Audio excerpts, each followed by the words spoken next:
ہاتھ اٹھا کے لبیک یا رسول اللہ، لبیک یا رسول اللہ۔ حضرات محترم، تو یہ خوش نصیبی کی بات ہے۔ آپ نے دیکھا نہیں، لوگ محنت کرتے ہیں اپنی اولاد کو بڑا بنانے کے لیے، لوگ سود کا کاروبار کرتے ہیں، بیاج کا کاروبار کرتے ہیں۔ سب کی بات نہیں کر رہا، بعض لوگ ایسے ہوتے ہیں کہ میری اولاد سوسائٹی میں اعلیٰ مقام حاصل کر لے، میری اولاد مرسیڈیز گاڑی پہ چڑھ جائے، میری اولاد بڑے اسٹیٹس اس کا ہو جائے، میری اولاد کا بڑا مقام ہو جائے، چاہے وہ مال کسی بھی طریقے سے حاصل کیا جائے، جھوٹ بول کے، غیبت کر کے، چغل خوری کر کے، بد زبانی کر کے، گالی گلوچ کر کے، فحش کلامی کر کے، اولاد کو بڑا بنانے کے لیے انسان حرام حلال میں فرق نہیں کرتا ہے۔ لیکن جب اسی انسان کا انتقال ہو جاتا ہے، جس نے اپنی اولاد کے لیے اپنی جوانی ختم کر دی، جس نے اپنی اولاد کے لیے سب کچھ لٹا دیا، لیکن مرنے کے بعد چند سال نہیں گزرتے ہیں، وہی اولاد اپنے باپ کو بھول جاتی ہے، وہی پوتا اپنے دادا کو بھول جاتا ہے کہ میرے باپ کی قبر کہاں ہے۔ پوتا کہتا ہے میرے دادا کی قبر کون سے قبرستان میں ہے۔ لیکن ذرا دیکھیے، آج غریب نواز کا گنبد چمک رہا ہے، صابر پاک کا گنبد چمک رہا ہے، مسولی شریف والے سرکار کا گنبد چمک رہا ہے، بدائیوں شریف والے سرکار کا گنبد چمک رہا ہے، بریلی شریف میں سفید اور کالے رنگ کے گنبد میں امام احمد رضا کا گنبد چمک رہا ہے۔ اللہ اکبر کبیرہ، دہلی کے اندر محبوب الہی کا گنبد چمک رہا ہے۔ کیا وجہ ہے؟ 800 سال گزر گئے ہیں، 700 سال گزر گئے ہیں، لیکن ان کو بھلایا نہیں جا رہا ہے۔ لوگ ان کے دربار میں آتے ہیں، دعائیں مانگتے ہیں، اللہ تعالیٰ دعائیں قبول فرما لیتا ہے، لیکن لوگ اپنے دادا کو بھول گئے، لیکن لوگوں نے اپنے والد کو بھلا دیا۔ تو ہم نے غور و فکر کی تو نتیجہ یہ نکلا، رزلٹ یہ نکلا کہ ان اللہ والوں نے ساری زندگی اللہ کے نام پر وقف کر دی، تو اللہ تعالیٰ نے ساری دنیا کو فیض لینے کے لیے ان کے در پہ جھکا دیا ہے۔ سبحان اللہ، ان کے در پہ جھکا دیا ہے۔ یہ وہ اولیاء اللہ ہے، یہ وہ اولیاء اللہ ہے۔ اندازہ لگائیے کہ جن کے در پہ جب لوگ آتے ہیں تو یہاں پر دعائیں بھی قبول ہو جاتی ہیں، دعائیں مستجاب الدعوات کا معاملہ ہے یہاں پہ۔ اور آپ کس کے دربار میں آئے ہیں؟ اور آپ کس کی بارگاہ میں آئے ہیں؟ جو حافظ مثنوی بھی تھے، بولو یار سبحان اللہ، جو عالم بھی تھے، جو مفتی بھی تھے، جو ولی کامل تھے، جو سادہ مزاج تھے، جو اللہ اور اللہ تعالیٰ کی اطاعت اور رسول اللہ کی اتباع کیا کرتے تھے۔ سبحان اللہ، وہ شریعت کے پیکر تھے، شریعت پر عمل کرنے والے تھے۔ آج انہی کی محبت میں آپ آئے ہو، انہی سے پیار کا ثبوت دینے کے لیے اس محفل میں تشریف لائے ہو۔ قسم کھا کے کہتا ہوں، اگر حضور رفیع ملت نے ایک نگاہ کرم تم پر اگر ڈال دی ہے، جہاں پر تمہیں یقین مانو وہ ساری عبادت لے کے نہیں جا سکتی ہے، ایک اللہ کے ولی نے اگر تم پہ نگاہ کرم ڈال دی تو یقین مانیے وہاں پر آپ کا مقام پہنچ جائے گا۔ واہ واہ واہ واہ، نعرہ تکبیر، نعرہ رسالت، مذہب اسلام، مسلک اعلی حضرت، عرس رفیع ملت، ماشاءاللہ ماشاءاللہ۔ سنیے حضرات، میں بتانا چاہتا ہوں، اب میں اپنی گفتگو کا آغاز کر رہا ہوں، زیادہ تمہیدی کلمات بھی باندھنا مناسب نہیں ہے۔ ایک حدیث پاک میں ہر جلسے میں سناتا ہوں، یہاں بھی سنانا چاہتا ہوں، ذرا ایک مرتبہ بولیے محبت سے سبحان اللہ۔ ابو داؤد شریف کی حدیث پاک ہے، نبی نے فرمایا سیأتی زمان علی امتی یفرون من العلماء والفقہاء ابتلاہم اللہ تعالی بثلاثت بلیجات۔ یہ حدیث پاک ہے، دل کی تختی پہ نوٹ کر کے لے جانا، آگے لوگوں کو بھی بتانا، شیئر کرنا، فارورڈ کرنا کہ سید صاحب آئے تو انہوں نے کون سی حدیث پاک بتائی ہے۔ پھر نبی نے ارشاد فرمایا میری امت پہ ایک زمانہ ایسا آئے گا، میری امت پہ آخر زمانہ ایسا آئے گا کہ یہ امت جو ہے تباہی کی طرف چلی جائے گی، یہ امت تباہ ہو جائے گی، برباد ہو جائے گی۔ وہ کون سا زمانہ آئے گا؟ اللہ اکبر کبیرہ، یقین مانیے آقا نے فرمایا جب لوگ عالموں سے بھاگیں گے، جب لوگ مفتیان اعظام سے بھاگیں گے، جب لوگ عالم کے پاس آ کر کے بیٹھیں گے نہیں، جب لوگ امام سے مسئلہ پوچھیں گے نہیں، جب لوگ جلسوں کا بائیکاٹ کریں گے، جب لوگ جلسوں کو اجاڑیں گے، نبی نے فرمایا میری امت پہ جب ایسا زمانہ آئے آئے گا تو اللہ تعالیٰ ان کو 3 عذابوں میں گرفتار کر دے گا. 3 عذاب اس امت پہ مسلط کر دیے جائیں گے. آپ پوچھیں گے سید صاحب کون کون سے عذاب ہیں؟ بتانا چاہتا ہوں آپ کو. آپ سننا چاہتے ہیں؟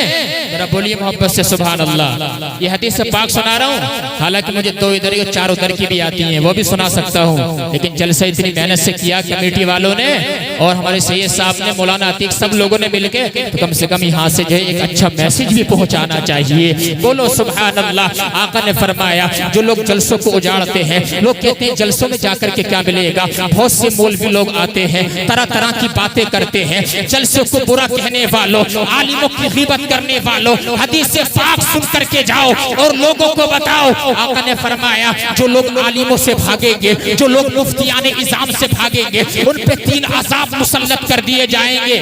پہلا عذاب کون سا آئے گا قاری شیخ صاحب؟ پہلا عذاب یہ آئے گا الاول یرفع البرکۃ من اموالہم. اللہ تعالیٰ ان کے مال میں سے، ان کے رزق میں سے برکت اٹھا لے گا. اللہ اکبر. ان کے مال میں سے، سمجھیے ذرا میری بات کو، ان کے رزق میں سے برکت کو اٹھا لیا جائے گا. آج تم نے دیکھا نہیں گھر کے اندر 10-15 لوگ ہوتے ہیں، سب کے سب کما رہے ہیں، پھر بھی آتے ہیں سید صاحب میرا بزنس جو ہے مدے میں جا رہا ہے، سید صاحب میرا کاروبار سلو چل رہا ہے، ٹھپ ہوتا چلا جا رہا ہے. اللہ اکبر. لیکن آج سے 20 سال پہلے کا زمانہ دیکھو، گھر کے اندر 10 لوگ ہوتے تھے، ایک انسان کماتا تھا، اللہ تعالیٰ اس میں برکت دیتا تھا. آج بے برکتی کیوں ہے؟ 10 ممبر کما رہے ہیں تو تو نے اندازہ نہیں لگایا، عالموں سے حدیث پاک نہیں سنی. رزلٹ یہ ہے کہ عالموں سے بھاگنے کے نتیجے میں، اماموں سے دوری کے نتیجے میں، جلسوں کا بائیکاٹ کرنے کے نتیجے میں، جلسوں سے دوری بنانے کے نتیجے میں اللہ تعالیٰ نے تمہارے رزق سے برکت کو اٹھا لیا ہے. اللہ برکت کو اٹھا لیا گیا ہے. یہ رزلٹ ہے، یہ نتیجہ ہے. اس لیے اگر ہم برکت چاہتے ہیں تو عالموں سے قریب ہمیں ہونا پڑے گا. سبحان اللہ. آئیے اختصاری طور پہ بیان کر رہا ہوں ورنہ میری بات طول پکڑ جائے گی. سیکنڈ عذاب کون سا آئے گا؟ دوسرا عذاب کون سا آئے گا اس امت پہ؟ جب یہ امت عالموں سے بھاگے گی، دین کے علمدار لوگوں سے بھاگے گی. بات سمجھ میں آ رہی ہے آپ حضرات کے؟ بول یار سبحان اللہ. والثانی صلت اللہ علیہم سلطانا جائرا. جب لوگ عالموں سے بھاگیں گے، نبی کی سنت کا قتل کریں گے، قرآن کی آیتوں کو بھلا دیں گے، عیش و عشرت میں رہیں گے، اللہ تعالیٰ دوسرا عذاب یہ مسلط کرے گا کہ اس قوم پہ ظالم حاکم مسلط کر دیے جائیں گے. بے شک آج کے زمانے میں دیکھو، کبھی وقف بورڈ کا مسئلہ لے کر کے اچھالا جاتا پارلیمنٹ کے اندر جو ہے، اللہ اکبر. کبھی تمہاری ماپ لنچنگ کی جاتی ہے، کبھی تمہیں تریانوں کے اندر مارا جاتا ہے، کبھی تمہیں کسی چورائی پر مار دیا جاتا ہے، تمہاری کوئی سنوائی بھی نہیں ہوتی ہے. کبھی جو ہے تمہارے سٹیزن شپ کا مسئلہ ہے، کبھی NRC کو لے کر کے، کبھی CAA کو لے کر کے. اللہ اکبر کبیرہ. تمہاری وقت کیا ہے مسلمانوں؟ چمپر وقت زندہ دل مسلمانوں. تم نے اندازہ نہیں لگایا ہمارے اوپر یہ آفت کیوں آتی ہے، ہمارے اوپر یہ آزمائش کیوں آتی ہے. تو نبی نے تو 1500 سال پہلے اس امت کا علاج بتا دیا ہے. آقا نے فرمایا دوسرا عذاب یہ آئے گا جب یہ امت عالموں سے بھاگے گی، جلسوں کا بائیکاٹ کرے گی، شراب کی بھٹی کو آباد کرے گی، جوئے کے اڈے کو آباد کرے گا، تاش کے اڈے کو آباد کرے گا، عالموں سے بھاگے گا تو اللہ تعالیٰ تیرے اوپر ظالم حاکم کو مسلط کر دے گا. ذرا دیکھ اپنے مذہبی جلسوں کو دیکھو. آج سے 20 سال پہلے جو ہے مذہبی جلسہ کرانے کے لیے کوئی پرمیشن لینے کی ضرورت نہیں پڑتی تھی، لیکن آج جو چوکی میں جا کر کے تمہیں باقاعدہ اپنا مذہبی جلسہ کرانے کے لیے بھی پرمیشن لینے کی ضرورت پڑتی ہے. نتیجہ یہ نکلا کہ عالموں سے بھاگنے کے نتیجے میں اللہ تعالیٰ نے تمہارے اوپر جو ہے ظالم حاکموں کو مسلط کر دیا ہے. اللہ اکبر. اللہ جی حضرت بے شک مسلط کر دیا ہے. سمجھو ان باتوں کو اور ان باتوں کو اپنے دل کے اندر اتارو میرے بھائیو، دل کے اندر اتارو. بڑا نازک مرحلہ ہے، ہمیں ہر طرف سے مٹانے کی کوشش کی جا رہی ہے، ہر طرف سے. اس لیے یہ موضوع میں نے اٹھایا ہے تم بتانے کے لیے. جلسے میں صرف مزہ لینے کے لیے مت آیا کرو کہ صاحب سے یہ سب عالم صاحب آئیں گے خوب چٹکلے بازی سنائیں گے. نہیں، حدیث پاک سنو، صرف حدیث پاک. مذہبی تقریر ہونا چاہیے. دوسرا عذاب یہ آئے گا اس امت پہ علماء کے بھاگنے کے نتیجے میں اللہ تعالیٰ جو ہے تمہارے پر ظالم حاکموں کو مسلط کر دے گا. اور تیسرا عذاب کون سا آئے گا سنیے. والثالث یخرجون من الدنیا بلا ایمان. دعائیں چاہوں گا علماء اکرام کی، یہ حدیث شریف ہے. آقا نے فرمایا تیسرا عذاب یہ آئے گا کہ جب لوگ عالموں سے، دین کے علمدار لوگوں سے، مفتیان کرام سے، اپنے اماموں سے جب دوری بنائیں گے تو دنیا سے کفر کی موت پہ مر کے جائیں گے. اللہ اکبر. ایمان ساتھ لے کر نہیں جائیں گے، توحید پر نہیں بنیں گے، رسالت پر نہیں مریں گے، اللہ اکبر، کفر کی حالت میں مریں گے. اندازہ لگائیے ان کے دل میں جو ہے رسالت کی تعظیم بھی نہیں ہوگی، ان کے دل میں توحید بھی نہیں ہوگی، بلکہ یقین مانو کفر کی موت مر کے جائیں گے. تو میرے بھائیو، اگر رزق میں برکت چاہتے ہو، مال میں برکت چاہتے ہو، اور اپنے اوپر جو ہے انصاف پر پسندیدہ حاکم مسلط کرانا چاہتے ہو، اور دنیا سے ایمان کے ساتھ جانا چاہتے ہو، تو تمہیں جو ہے عالموں کے قریب آنا پڑے گا، جلسے کو آباد کرنا پڑے گا، مسجد کو آباد کرنا پڑے گا، مدرسے کو اٹھانا پڑے گا، آپس میں پیار کرنا پڑے گا. جب یہ صفت تیرے اندر آ جائے گی، یقین مان دنیا تیرا کتنے کی پیچھا لے لے، دنیا کی طاقت ایک طرف ہے، لیکن اللہ تعالیٰ کی ذات کن فیکون والی ہے. وہ اگر چاہے گا سارے معاملات بنا دے گا. اس حدیث کی روشنی میں اگر ہم نے عمل کر لیا تو اللہ تعالیٰ ہم سب کے اوپر اپنا خصوصی فضل و کرم نازل فرما دے. واہ واہ واہ واہ، ماشاءاللہ ماشاءاللہ، زندہ باد زندہ باد. واہ واہ لگائیے ماشاءاللہ. نعرہ تکبیر، نعرہ حضرت، عرس رفیع ملت مفتی سید عاصم میاں صاحب قبلہ. واہ واہ واہ ماشاءاللہ. آگے بڑھو، ہاتھ اٹھا کر بولو سبحان اللہ. ایک بار بولی یا رسول اللہ. سبحان اللہ بھی بولتے رہیے، اس لیے کہ من قال سبحان اللہ غرست لہو فی الجنہ، جو ایک بار سبحان اللہ کہتا اللہ تعالیٰ اس کے لیے جنت میں ایک کھجور کا پیڑ لگا دیتا ہے. سبحان اللہ. بڑے جذبے والے لوگ بیٹھے ہیں، نوجوانوں کے چہرے دیکھ رہا ہوں، بڑے کھلتے ہوئے چہرے ہیں. آج سنانے کو موڈ کر رہا ہے، لیکن میرے بھائیوں ذرا غور تو کرو. ہم تو ہر موقع پہ نبی کی سنت کا قتل کرتے ہیں. اس موضوع کو بھی بتانا چاہوں گا آپ حضرات کو. تم جلسے میں آئے ہو، جلسے میں ذرا سنو اور آگے بھی لوگوں کو بتانا.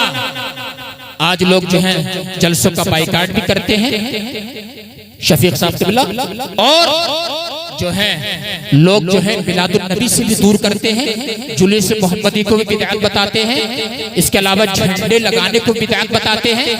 میں آپ کو بتاؤں، جب لوگوں کو سوچنا چاہیے، جب برتھ ڈے پارٹی آتی ہے، جب اس کے بیٹے کا برتھ ڈے آتا ہے تو یقین مانو یہ خوشی کا اہتمام کیا جاتا ہے. کیوں قاری شیخ صاحب، خوشی کا اہتمام ہوتا کہ نہیں ہوتا؟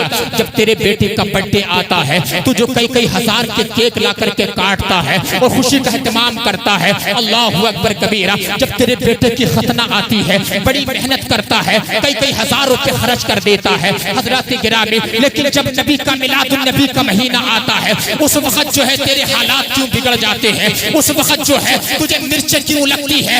اندازہ لگاؤ ذرا. نبی علیہ السلام کی میلاد تو وہ ہے، قسم خدا کی وہ اگر نہیں ہوتے تو ہمارا وجود بھی نہیں ہوتا. میرا امام کا قلم عشق رسول میں جھوم کر بولا، وہ جو نہ تھے تو کچھ نہ تھا، وہ جو نہ ہو تو کچھ نہ ہو، جان ہے وہ جہان کی، جان ہے تو جہان ہے. سبحان اللہ. یہ میرے آقا کی ولادت کا مہینہ ہے، اس لیے جو ہے اس پہ اعتراض نہیں کرنا چاہیے. اللہ اکبر کبیرہ. لوگ اعتراض کرتے ہیں، بلکہ ہم تو اس کو مناتے رہیں گے. معمولات اہل سنت میں سے ہے جلوس نکالنا، جھنڈے لگانا، جلسے کرنا، معمولات اہل سنت میں سے ہے. یہ کبھی مٹے گا نہیں، یہ کبھی ختم نہیں ہوگا، بلکہ ہم سنی تو اعلی حضرت کی زبان میں بابانگے دھول بولتے ہیں. حشر تک ڈالیں گے ہم پیدائش سے مولا کی دھول، مثل فارس نجد کے قلعے گراتے جائیں گے. تشریع میلاد النبی، عظمت سرکار مدینہ، عشق محبت، عشق محبت، بستی بستی قریہ قریہ.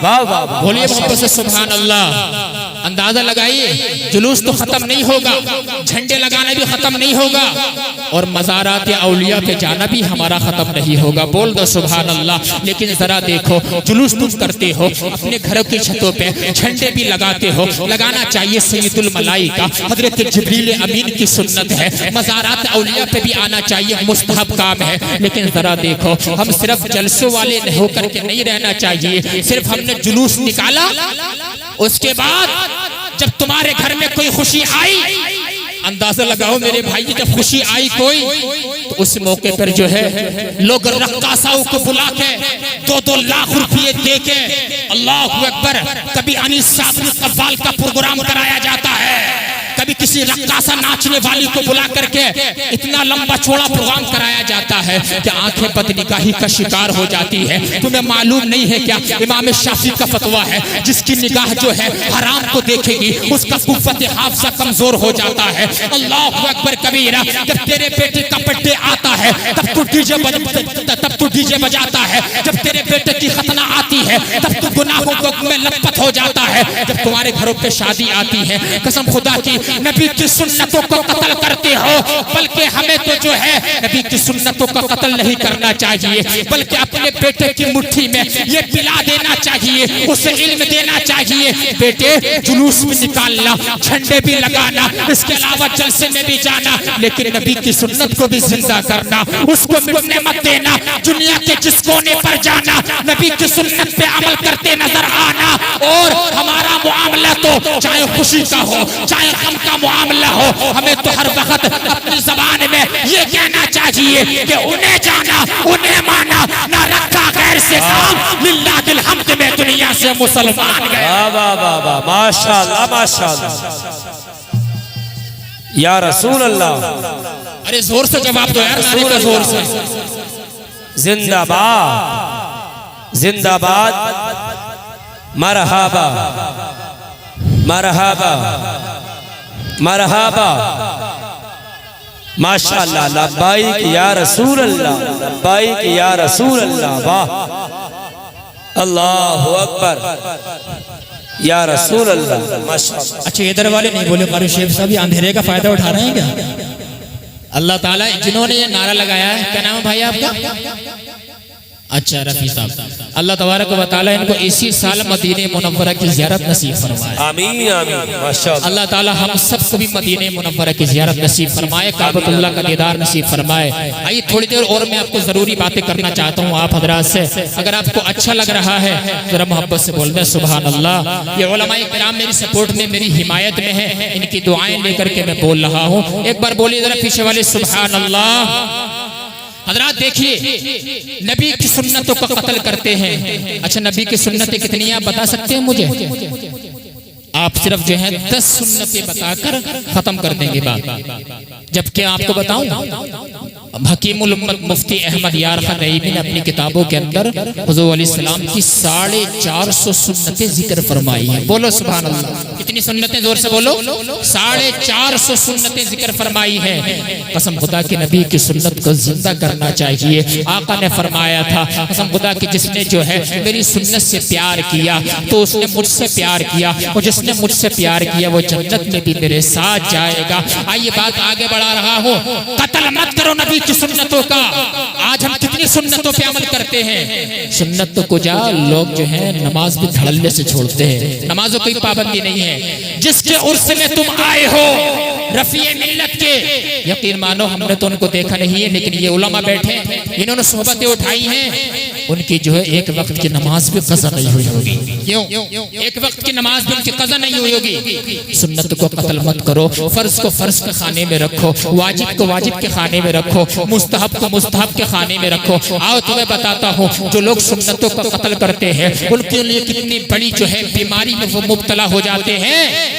سر میں تیل ہم لوگ نہیں ڈالتے، آنکھوں میں سرما ہم نہیں لگاتے، ہم ناخن نبی کی سنت کے مطابق نہیں کاٹتے، ہم جو ہے غسل نبی کی سنت کے مطابق نہیں کرتے، تو میرے بھائیو پھر تم کرتے کیا ہو؟ تمہاری زندگی کہاں پر گزر رہی ہے؟ ابھی میں نے پڑھا حضرت 2 ہفتے پہلے ٹویٹر پہ میں نے ایک خبر پڑھی، ٹویٹر پہ امریکہ کے ایک ڈاکٹر نے ریسرچ کی۔ ڈاکٹر نے کیا ریسرچ کی؟ ڈاکٹر نے یہ ریسرچ کی کہ انسان کو دنیا میں ہارٹ اٹیک کیوں آ رہا ہے۔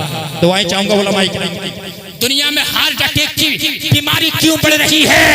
سنو ذرا، میں نے ٹویٹر پہ 2 ہفتے پہلے خبر پڑھی، اور ڈاکٹر مسلمان نہیں ہے، غیر مسلم ہے، اللہ اکبر کبیرہ۔ اس نے کہا کہ دنیا میں جو ہارٹ اٹیک کی جو بیماریاں بڑھ رہی ہیں، چند وجوہات ہیں جن کی بنیاد پہ انسان کو ہارٹ اٹیک آ جاتا ہے۔ ان وجہوں میں سے ایک وجہ یہ ہے، جو انسان الٹا سوتا ہے اس کو ہارٹ اٹیک آ جاتا ہے۔ جو انسان جو ہے الٹا سوتا ہے اس کو ہارٹ اٹیک آتا ہے۔ کتنے لوگوں کو تو بغیر الٹا لیٹے ہوئے نیند ہی نہیں آتی ہے۔ اللہ اکبر۔ امریکہ کے ڈاکٹر نے ریسرچ کی ہے، جو الٹا لیٹے گا اس کو ہارٹ اٹیک کے چانس بڑھ سکتے ہیں۔ اللہ اکبر کبیرہ۔ جب اس نے یہ ریسرچ کرتے کرتے اس نے بتایا کہ الٹا نہیں لیٹنا چاہیے بلکہ کروٹ کے طور پہ لیٹنا چاہیے، سیدھا لیٹنا چاہیے۔ ادھر وہ تحقیق کرتا رہا، ادھر ریسرچ کرتا رہا، ادھر اس نے سچائی معلوم کرنے کی کوشش کی۔ تو اللہ اکبر، امریکہ کے ایک امام صاحب سے اس نے معلوم کیا۔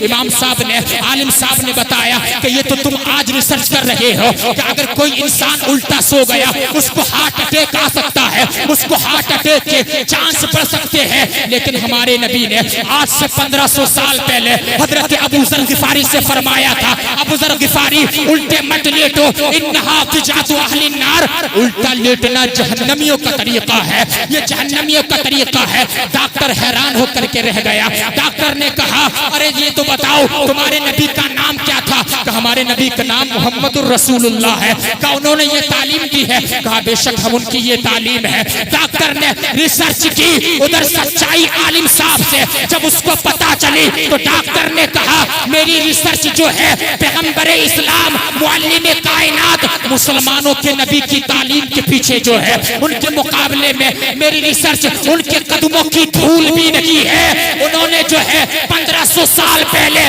جس نبی نے امت کا علاج دے دیا ہو، میں اس نبی کا کلمہ پڑھ کے مسلمان ہو رہا ہوں۔ جس نبی نے 1500 سال پہلے امت کا علاج عطا فرما دیا ہو، اس نبی کا دین اسلام جھوٹا نہیں ہو سکتا ہے۔ حق ہے، واہ واہ واہ واہ، ماشاءاللہ ماشاءاللہ۔ اس نبی کا دین اسلام جھوٹا نہیں ہو سکتا ہے۔ ریسرچ کی میرے بھائی اندازہ لگائیے، 1500 سال پہلے نبی نے جب فرما دیا کہ الٹا لیٹنا جہنمیوں کا طریقہ ہے، لیکن یہاں بھی ہم نبی کی سنت کا قتل کرتے ہیں۔ اگر تمہیں جب سونے کے لیے آپ جاؤ تو جو ہے داہنی کروٹ پہ آپ لیٹو اور یہ اپنا ہاتھ جو ہے سر کے نیچے لگا کر کے سو جاؤ اور کعبہ شریف کی منہ طرف منہ کر کے سو جاؤ۔ سبحان اللہ، یہ نبی کی سنت ہے۔ نبی کی سنت جس دن تم زندہ کر لو گے، قسم خدا کی، آقا نے فرمایا من احب سنتی، جس نے میری سنت سے پیار کیا فقط احبنی، اس نے مجھ سے پیار کیا، ومن احبنی، جس نے مجھ سے پیار کیا کان معی فی الجنہ، وہ جنت میں بھی میرے ساتھ جائے گا۔ سبحان اللہ۔ آج جو تمہیں چرچا نظر آ رہا ہے، آج جو حضور رفیع ملت کا یہ جو ہے گنبد نظر آ رہا ہے، ان کا مزار شریف چمک رہا ہے، اتنی محبت سے آپ تشریف لاؤ ہو، اس کی وجہ کیا ہے؟ انہوں نے جو ہے گدڑیوں میں رہنے کے بعد، اللہ اللہ کرنے کے بعد، رسول اللہ پہ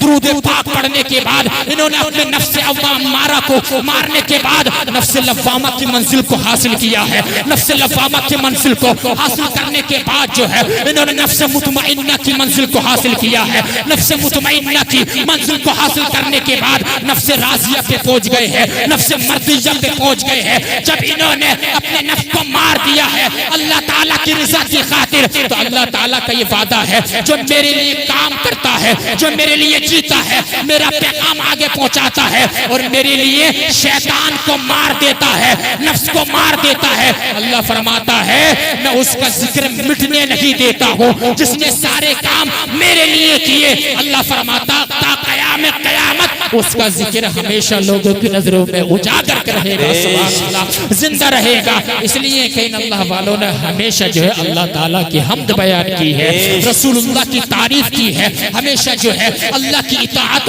رسول اللہ کی اتباع کی ہے، تو اللہ تعالیٰ نے ان کو بہت بڑا مقام عطا فرما دیا ہے۔ سبحان اللہ، یہ مقام کی بات ہے، یہ اللہ تعالیٰ نے بہت بڑا ان کو یہ سمجھ لو کمال ہے کہ جو انسان نفس امارہ کو مار دیتا ہے، اور عقل مند بھی وہی ہے، الکیس من دان نفسہ، عقل مند وہ ہے جو اپنے نفس کو دباتا رہتا ہے، جو اپنے نفس کو مار دیتا ہے اور وعمل لما بعد الموت، اور آخرت کے لیے تیاریاں کرتا ہے. سبحان اللہ. والعاجز من اتبع نفسه هواها، اور بیوقوف وہ ہے جو اپنے نفس کی پیروی میں لگ جاتا ہے اور اللہ تعالیٰ پہ تمنا لگائے رہتا ہے. اللہ اکبر کبیرہ. تو میں نے آپ کو یہ چند سنتوں کا ذکر بتایا. آئیے ایک سنت اور بتا دیتا ہوں آپ کو، اس کے بعد جو حضور صلی اللہ علیہ وسلم کی شان میں چند بات اور بتاؤں گا، پھر اپنی بات کو ختم کرنے کی کوشش کروں گا. پورا مجمع ذرا درود پاک پڑھ کے سنائیے. بلند آواز سے پڑھیے ذرا. اللہم صلی علی سیدنا مولانا محمد بارک وسلم صلاۃ و سلام علیک یا رسول اللہ صلی اللہ علیہ وآلہ وسلم. دلی کے اندر ایک مزار ہے جن کا نام